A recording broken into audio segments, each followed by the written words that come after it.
আমাদের বিরুদ্ধে কিন্তু কোনো দুর্নীতির মামলা হয়নি। খেয়াল করবেন, সব কথাগুলো যা বলি খুব খেয়াল করে শুনবেন। এখন আসেন বিনিয়োগের টাকা দুই জায়গায় বিনিয়োগ করছিলাম, একটা হচ্ছে গাছের প্যাকেজে, আর একটা হচ্ছে শেয়ার। আপনারা কি জানেন আপনাদের টাকাগুলোকে আমি কি করছি? এটা আপনাদের জানার ইচ্ছা থাকা উচিত। সমিতির টাকা এবং গাছের টাকা থেকে আমাদের অপরাধ কি? কেন আমাদেরকে ধরে নিয়ে গেলো, আমাদের বিরুদ্ধে মামলা কেন করা হলো, এই বিষয়টা আপনারা অনেকে পরিষ্কার না, আমি জানি, কেউ জানে না। আমাদের বিরুদ্ধে কিন্তু কোনো দুর্নীতির মামলা হয়নি। খেয়াল করবেন, সব কথাগুলো যা বলি খুব খেয়াল করে শুনবেন, কারণ দুর্নীতির মামলায় আমাদের দুর্নীতি তেমন ধরছে, কিন্তু দুর্নীতির মামলা দেয়নি। আমাদের বিরুদ্ধে অর্থ আত্মসাতের মামলা দেয়নি, আমাদের বিরুদ্ধে ফটুয়াতি মামলা দেয়নি, জালিয়াতির মামলা দেয়নি। তাহলে মামলা কি দিচ্ছে? Money laundering.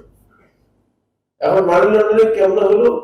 ওই যে টাকাটা আপনাদের থেকে নিয়ে আরো কয়েকটা কোম্পানি করছি, 24টা কোম্পানি করছি, এটা মানি লন্ডারিং হয়ে গেছে। ওই যে টাকাটা নিয়ে ওখান থেকে 43% কমিশন আপনাদেরকে দেওয়া হয়েছে, এটা মানি লন্ডারিং হয়ে গেছে। আর আমরা মানি লন্ডারিং এ ফাঁসলাম কেমনে? আমরা ভাবছি ওই টাকা থেকে আমরা বেতন নিছি, ডিভিডেন্ড নিছি, এগুলো মানি লন্ডারিং হয়ে গেছে। কেন? না, এই টাকা থেকে কেউ কোনো টাকা দিতে পারবে না। কারণ বললাম ঠিক আছে, বেতন তো শুধু আমরা 10-12 জনে নেইনি, 3000 কর্মচারী নিছে, অন্তত 49 জন শেয়ার হোল্ডার ডিভিডেন্ড নিছে। সবাই আসামি করলেন না কেন? এই কথা কোনো জবাব দিতে পারেনি তারা। কারণ ডিভিডেন্ড তো সব শেয়ার হোল্ডাররা নিছে, বাইসে 19 জন কেন দিতে হবে? যেটা তার পছন্দ হয়েছে 19 জনের বিরুদ্ধে দিয়ে বসে আছে, তাই না? সোজা কথা হচ্ছে, আমার জানা মতে, আমার উকিলের ভাষ্য মতে, আদালতকে আমার প্রতিপক্ষ বা বাদীপক্ষ সন্তোষজনক উত্তর দিতেই পারেনি। তা আপনি বলুন, তাহলে সাজা হয়েছে কেন? সাজা হওয়ার জন্য সন্তুষ্টি লাগে না, সাজা হওয়ার জন্য হচ্ছে তদবির। তদবির করে আমাদেরকে এই সাজাটা দেওয়া হয়েছে। তদবির টিকবে না।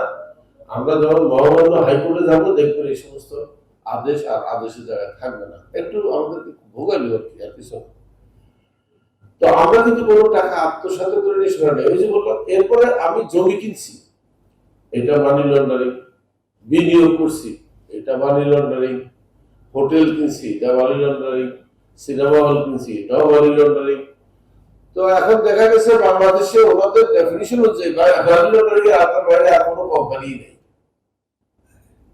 কি এক অদ্ভুত মানি লন্ডারিং এর সংজ্ঞা! এটা নিয়ে কোনো ল ফোরামের, কোন জাস্টিস ডিপার্টমেন্টের কারো কোনো মাথা ব্যথা নাই যে দুদক কিভাবে এই মানি লন্ডারিং এর সংজ্ঞাটা সংজ্ঞায়িত করেছে। এটা দেখার বিষয় হয়ে গেছে। কিন্তু টক সাথে আমি কথাটা উঠাবো, আমি যখন সুযোগ পাবো আমি দাবি করবো যে আগে চলেন আমরা সংজ্ঞায়িত করি মানি লন্ডারিং মানে কি। একদম উকিল প্যানেল নিয়ে বলবো ইনশাআল্লাহ, কারণ আমার বুঝতে হবে কিভাবে মানি লন্ডারিং হলো।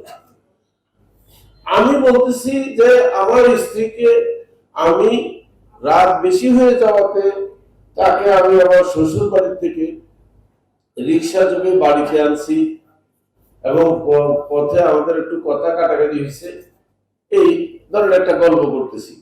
ওনারা বলতেছে না, উনি চৌধুরী সাহেবের মেয়েকে অপহরণ করে রাতের অন্ধকারে নিয়ে গিয়ে উনি নির্যাতন করেছেন। আমি বলতেছি বারবার, ভাই চৌধুরী সাহেবের মেয়েটা আমার ভাই। বলছে এগুলা দেখার আমাদের সময় নেই।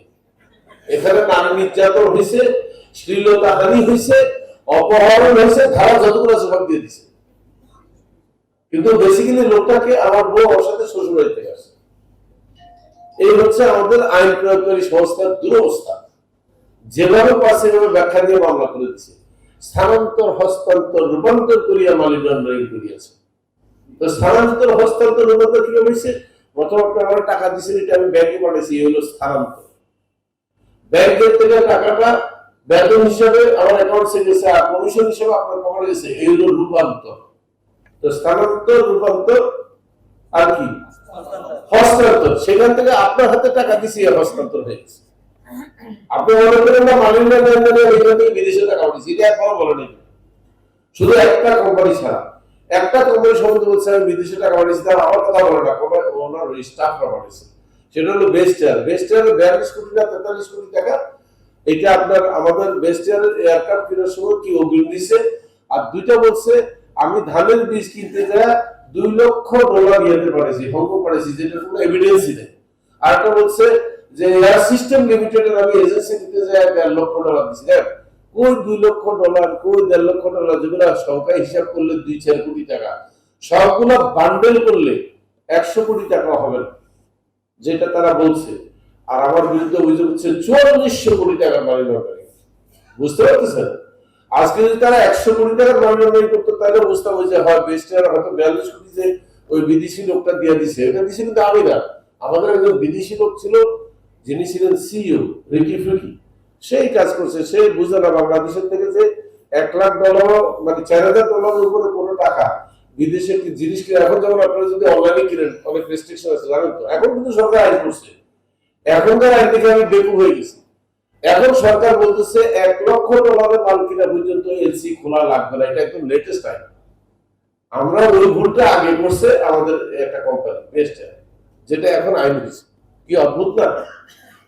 তো $1 লক্ষ তাদের আপত্তি নেই, তাদের আপত্তি হচ্ছে 4400 কোটি টাকা পুরাটাই মানি লন্ডারিং হয়ে গেছে। তার মধ্যে আপনাদেরকে যে 1456 কোটি টাকা ইয়ে দিছি, কমিশন দিছি, পুরাটাই মানি লন্ডারিং হয়ে গেছে। জান এবার কোন দিকে যাবে? মানি লন্ডারিং এর সঙ্গে এখন স্কুল খুলা শিখতে হবে।